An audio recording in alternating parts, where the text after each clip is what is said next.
Wala na nga ba si Shakira natin at pumanaw na daw ba siya?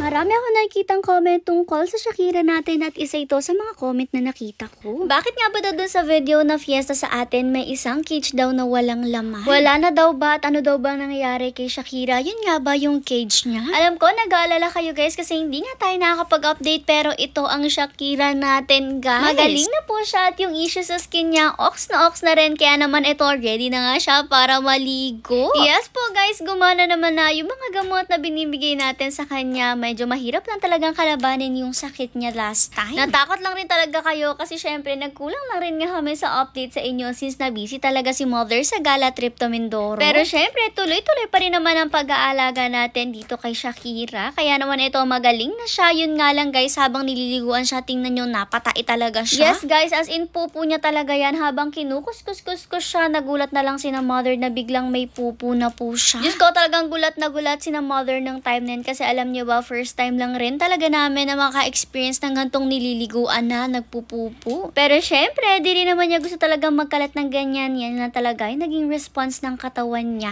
Anyways guys, dahil nandito na rin naman tayo kay Shakira, meron na nga kaming aaminin sa inyo. Shala sa aaminin matagal ko naman na itong nasasabi sa inyo guys. Pero yun nga kasi talaga guys, napakahina ng batang to. Actually, hindi lang siya, pati yung kapatid niya ang hina-hina rin talaga ng resistensya. Tapos pareha sila mahina rin kumain. Naalala nyo ba nung mga time ng puppies pa ang ating mga hotdog na sunog, palagi namin sinasabi sa inyo na puppies pa lang minimake sure namin na talagang ox na ox sila at malakas yung panlaban nila. Malakas yung resistensya nila, kompleto sila sa vitamins, sa mga turok, sa deworm. Para nga syempre, habang lumalaki sila, hindi tayo magka-problema sa kanila kasi guys, sa mga ganito, puppies talaga yung pinaka-fragile stage nila. Kumbaga ang isang aso, lapitin talaga siya ng sakit kapag bata pa, kapag puppy pa, gaya na lang nga sa ating mga tao. Kasi nga syempre, wala pa rin talaga silang sapat na mga vaccines, turok, kaya naman yung panlaban nila medyo mahina pa. Pero kayang-kaya naman yan sa mga vitamins at lalo na nga sa mga pakain. Yun nga lang guys, ang naging problema kasi natin sa dalawang to, kitang-kita nyo talaga sa kanila na sobrang hina nila. Kumbaga, hindi nila kaya makipagsabayan dun sa ibang mga puppies. Parang napakahinhindi nilang dalawa talaga. Tapos yung kain nila, Diyos ko, sobrang unti rin talaga at kahit anong gawin namin, hindi na talaga namin sila mapakain pa. Sa totoo lang, medyo nahihirapan rin talaga kami sa dalawang to. Pero syempre, push na push pa rin at lalo at mahal na mahal din naman natin silang dalawa. Yun nga lang talaga para sa amin, hindi kami sanay na ganito yung mga puppies kasi alam nyo naman yung mga puppies natin, Diyos ko, mga halimaw kahit maliliit pa. Pero syempre, nangyayari rin kasi talaga na minsan sa isang set of puppies, may ilan kasi talaga na medyo mahina. Na-experience na rin naman natin yan sa mga puppies natin. Kung maalala nyo nga si Olaf, 3 lang sila magkakapatid at may isang doggy or isang kapatid din talaga sila na mahina. Actually, kahit ito nga sina Bordags, may kapatid din silang mahina at kahit itong sina Queen Blue at Kelvin, may kapatid din talaga silang isa na sobrang hina noon. Pero alam nyo ba, napalakas ni Mother yung puppy na yun? Yes guys, naalala ko may kapatid si Kimbo at si Kelvin noon na napakaliit talaga tapos hindi masyadong nakakadede. Pero talagang tinutukan ni Mother yung puppy na yun habang lumalaki at grabe talagang kinaya na niya makipagsabayan sa mga kapatid niya at halos magkakasing laki na rin sila. Basta kapag may ganun nga guys sa ibang set of puppies nyo, make sure nyo natutukan nyo rin sila. Anyways, nung time na to, napapupo na naman nga etong si Shakira at Diyos ko, talagang binasa na naman yung puwet niya dahil nga yung pupo niya talagang biglang